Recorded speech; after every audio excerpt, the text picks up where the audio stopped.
ಸಂವಿಧಾನಕ್ಕೆ ಮೊದಲನೇ ತಿದ್ದುಪಡಿ ಮಾಡಿದವರು ಯಾರು ಅಂತಂದ್ರೆ ಜವಾಹರ್ಲಾಲ್ ನೆಹರು. ಆ ತಿದ್ದುಪಡಿ ಏನು ಅಂತಂದ್ರೆ ಅಭಿವ್ಯಕ್ತಿ ಸ್ವಾತಂತ್ರ್ಯವನ್ನ ನಿಯಂತ್ರಣ ಮಾಡಬೇಕು ಅನ್ನೋದು. ಮಾಧ್ಯಮಗಳು ಕಾಂಗ್ರೆಸ್ ಸರ್ಕಾರದ ವಿರುದ್ಧ, ನೆಹರು ವಿರುದ್ಧ ವಿಮರ್ಶೆ ಮಾಡ್ತಾ ಇದ್ರು, ಟೀಕೆ ಮಾಡ್ತಾ ಇದ್ರು. ಅದನ್ನ ನಿಯಂತ್ರಣ ಮಾಡಲಿಕ್ಕೆ ಅಭಿವ್ಯಕ್ತಿ ಸ್ವಾತಂತ್ರ್ಯಕ್ಕೆ ಮೊದಲನೇ ತಿದ್ದುಪಡಿ ತಂದು ಸಂವಿಧಾನಕ್ಕೆ ಅಪಚಾರ ಮಾಡಿದವರು, ಪ್ರಜಾಪ್ರಭುತ್ವಕ್ಕೆ ಅಪಚಾರ ಮಾಡಿದವರು ಕಾಂಗ್ರೆಸ್ನವರು. ಇನ್ನು ಎಮರ್ಜೆನ್ಸಿ ಪೀರಿಯಡ್ ಅಲ್ಲಂತೂ 38, 39, 40, 41, 42 5 ತಿದ್ದುಪಡಿಗಳನ್ನ ಮಾಡಿದ್ದಾರೆ. ಆ ತಿದ್ದುಪಡಿಗಳು ಕರಾಳ ತಿದ್ದುಪಡಿಗಳು. ಎಂತ ಕರಾಳ ತಿದ್ದುಪಡಿಗಳು ಅಂದ್ರೆ ವ್ಯಕ್ತಿ ಸ್ವಾತಂತ್ರ್ಯವನ್ನ ಹರಣ ಮಾಡಿದೆ, ಜೀವಿಸುವ ಸ್ವಾತಂತ್ರ್ಯ, ರೈಟ್ ಟು ಲೈಫ್ ಅದನ್ನ ಹರಣ ಮಾಡಿದೆ, ಅಭಿವ್ಯಕ್ತಿ ಸ್ವಾತಂತ್ರ್ಯವನ್ನ ಹರಣ ಮಾಡಿದೆ. ಪೊಲಿಟಿಕಲ್ ಎಕ್ಸಿಕ್ಯೂಟಿವ್ ನ್ಯಾಯಾಲಯವನ್ನ ನಿಯಂತ್ರಣ ಮಾಡುವಂತ ತಿದ್ದುಪಡಿ ಮಾಡಿದ್ದಾರೆ. ಪ್ರಧಾನಮಂತ್ರಿಗಳನ್ನ ನ್ಯಾಯಾಲಯ ಪ್ರಶ್ನೆ ಮಾಡೋಂಗೇ ಇಲ್ಲ ಅನ್ನೋ ತಿದ್ದುಪಡಿಗಳನ್ನ ಮಾಡಿ ಪ್ರಜಾಪ್ರಭುತ್ವಕ್ಕೆ ಅವಮಾನ ಮಾಡಿದ್ದಾರೆ. ಸಂವಿಧಾನವನ್ನ ಸಸ್ಪೆಂಡ್ ಮಾಡಿ ಅವಮಾನ ಮಾಡಿದ್ದಾರೆ. ಅಭಿವ್ಯಕ್ತಿ ಸ್ವಾತಂತ್ರ್ಯವನ್ನ ಹರಣ ಮಾಡಿದ್ದಾರೆ.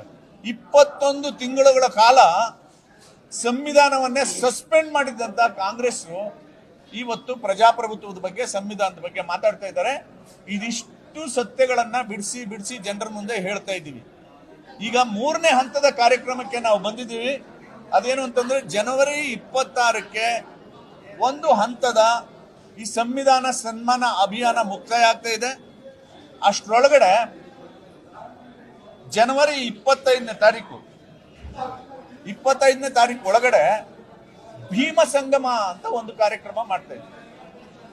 ನಮ್ಮ ಎಲ್ಲ ಶಾಸಕರು, ಸಂಸದರು, ವಿಧಾನ ಪರಿಷತ್ ಸದಸ್ಯರು ಇವರೆಲ್ಲರೂ ಇವ್ರ ಮನೆಯಲ್ಲಿ ಒಂದು ಭೀಮ ಸಂಗಮ ಮಾಡಬೇಕು.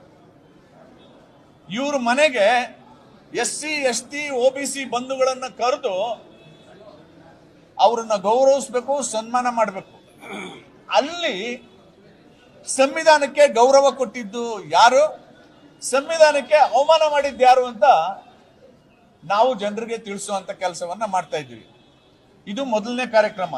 ಎರಡನೇದು ಜನವರಿ 26, ಪರ್ಟಿಕ್ಯುಲರ್ಲಿ ಜನವರಿ 26ನೇ ದಿನ ಪ್ರತಿ ಬೂತ್ನಲ್ಲಿ ಸಂವಿಧಾನದ ಪೀಠಿಕೆಯನ್ನ ಓದುವಂತ ಕಾರ್ಯಕ್ರಮ. ಜನವರಿ 26 ರಿಪಬ್ಲಿಕ್ ಡೇ, ಸಂವಿಧಾನ ಜಾರಿಯಾದ ದಿನ ಇದೆ. ಅದು ಅಧಿಕೃತವಾಗಿ ಸರ್ಕಾರಿ ಕಾರ್ಯಕ್ರಮ ಇದೆ. ಹಾಗಾಗಿ ಎಲ್ಲರೂ ಅದರಲ್ಲಿ ಭಾಗವಹಿಸೋದ್ರಿಂದ ಜನವರಿ 25ನೇ ನಾವು ಪ್ರತಿ ಬೂತ್ಗಳಲ್ಲಿ ಸಂವಿಧಾನದ ಪೀಠಿಕೆಯನ್ನ ಓದ್ತಕ್ಕಂಥದ್ದು, ಸಂವಿಧಾನಕ್ಕೆ ಯಾರು ಅಪಚಾರ ಮಾಡಿದ್ರು, ಸಂವಿಧಾನಕ್ಕೆ ಯಾರು ಗೌರವ ಕೊಟ್ಟರು ಅನ್ನೋ ವಿಚಾರವನ್ನ ಹೇಳುವಂತ ಕಾರ್ಯಕ್ರಮ. ಇನ್ನು 25ನೇ ತಾರೀಕು ಒಳಗಡೆ ಎಲ್ಲೆಲ್ಲಿ ಪ್ರತಿ ವಿಧಾನಸಭಾ ಕ್ಷೇತ್ರದಲ್ಲಿ ಸಾಧ್ಯವಾದ್ರೆ ಪ್ರತಿ ವಿಧಾನಸಭಾ ಕ್ಷೇತ್ರದಲ್ಲಿ, ಮಂಡಲ ಹಂತದಲ್ಲಿ ಸಾಧ್ಯವಾದ್ರೆ ಮಂಡಲ ಹಂತದಲ್ಲಿ, ಆಯಾ ವಿಧಾನಸಭಾ ಕ್ಷೇತ್ರದ ಶಾಸಕರು, ಸಂಸದರುಗಳು, ಮಾಜಿ ಶಾಸಕರುಗಳು, ಮಾಜಿ ಸಂಸದರುಗಳು, ವಿಧಾನ ಪರಿಷತ್ ಸದಸ್ಯರುಗಳು ಒಂದು ಬಹಿರಂಗ ಸಮ್ಮೇಳನವನ್ನ ಮಾಡಬೇಕು.